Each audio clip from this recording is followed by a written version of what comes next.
वो लम्हे याद आते हैं जब तुम करीब थी। तुम भी हसीन लिखता था और रातें भी प्यारी थी। तेरी हंसी की गूंज अब भी दिल के गोशों में रहती है। तेरी खामोशी का सबूत रूह को छू जाता है।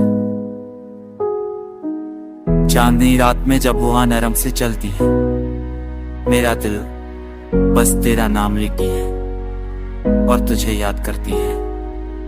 वो दिन जब हाथ में हाथ होता था, दिल बेकरार होता था।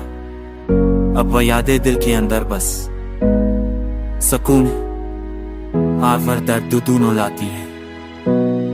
तेरी बातों की मिठास दिल की धड़कन में घुल जाती है। तेरी मोहब्बत की खुशबू हर लम्हे सांसों में बसी रहती है। काश वक्त को पीछे लूटा जा सकता, ताकि दोबारा वो दिन वापस ही आ जाते जब हम आजाद खुश थे।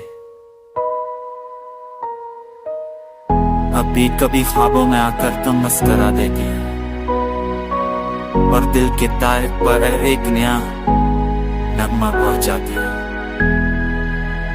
तेरी यादों का साथ हर राह पर छाया रहता है।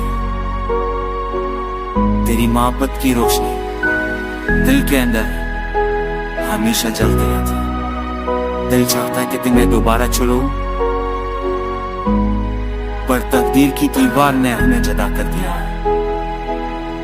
फिर भी हर दिन हर रात तेरे नाम का चिराग जलता है। तेरे नाम का चिराग जलता है और दिल के अंदर बस तेरा अक्स रहता है। दिल की दुनिया रोशन करती है। तेरी हंसी की मिठास हर याद को जिंदा कर देती है। ये गजल तेरे नाम, तेरे लम्स और तेरे ख्वाबों के लिए है, जो कभी मेरा हाल जानते थे और अब बस यादों में है। अब भी तेरे ख्याल में ये दिल जता रहता है। तेरी यादों के साए में ये दिल मुस्कुराता है।